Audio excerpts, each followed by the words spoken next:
10-year-old Eli from Hoboken, New Jersey, had one wish for Christmas, whispered to his parents, written in a letter to Macy's Santaland, and sent as a prayer into the frosty December air: "I want to see Santa.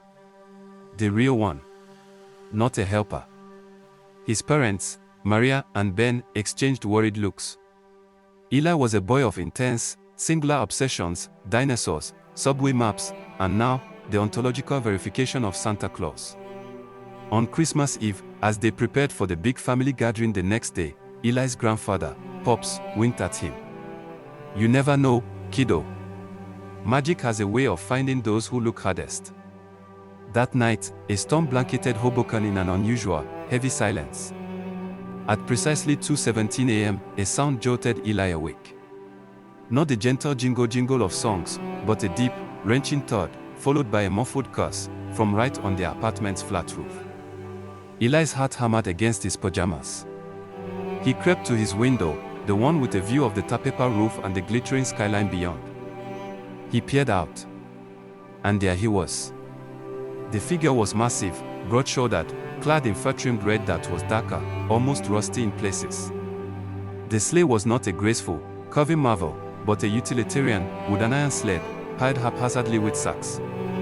The reindeer were huge, muscled animals, their breath pluming like locomotive steam in the frigid air, antlers sharp and tangled.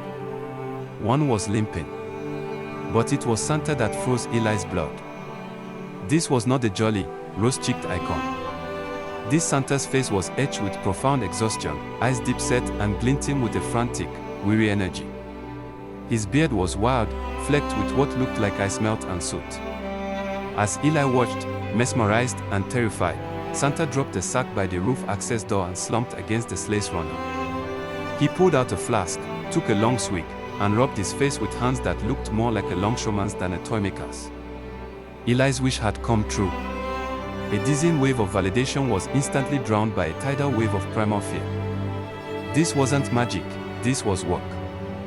Hard, desperate, cosmic work. Driven by a compulsion he couldn't name, Eli slipped into the hallway, past his parents' closed door, and out into the building stairwell. He pushed open the heavy metal door to the roof. The cold stole his breath. The scene was even more visceral up close. The smell of animal sweat, pine, and engine oil. The reindeer's eyes, intelligent and wild, turned to him. Santa straightened up, his movement slow, powerful. He didn't smile. "Eli," the man boomed, but his voice was gravelly, stripped of false merriment. "The one who wanted to see. You know my name. It's on the list," Santa said, gesturing vaguely to the sled. "Seeing is one thing. Believing is another. You wish to see? Do you believe now?" Eli could only nod, his teeth chattering. Santa's intense gaze softened by a fraction. "It's not all cookies and carols, son. It's logistics. It's midnight in every time zone at once. It's chimney burns and rooftop security lights. It's knowing who's good, who's trying, and who's just lost." He looked out over the sleeping city, his expression one of infinite, crushing responsibility. The wish lists are easy.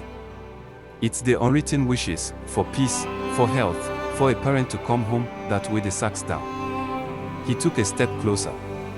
Eli saw the intricate stitching on his coat, repaired countless times. He saw the faint, shimmering sweat on the man's brow despite the cold. This was a creature stretched thin across the fabric of the world. "Your wish is spent," Santa said, not unkindly. "Now you have the knowledge. Guard it. The magic isn't in seeing me. It's in not needing to." With a grunt, he heaved the sack back onto the sled. He gave Eli one last, profound look, a look that held the weariness of centuries and the faint, stubborn spark of a hope that refused to die. Then he climbed aboard, gathered the thick reins, and with a shout that was more command than cheer, the reindeer lunged forward. They didn't so gracefully. They climbed, powerful hunches driving them upward into the storm clouds, the sled rattling, until they were swallowed by the swirling snow. Eli stood alone on the roof, the cold seeping into his bones. The drama of the encounter, the shocking reality of it, vibrated through him. He had seen the machinery of myth, and it was terrifying and magnificent. The cheerful Christmas morning that followed, the wrapped presents, his laughing cousins, the smell of pancakes, felt different now. It felt like a beautiful, necessary blanket laid over a much darker, more complicated truth. He got his Christmas wish. But that night, and every Christmas Eve after, Eli would look at the roof from his window, not with childish expectation, but with a solemn, quiet awe. He had seen Santa, and he understood now that some magic is not meant to be pretty. It's meant to be relentless. It's meant to get the job done.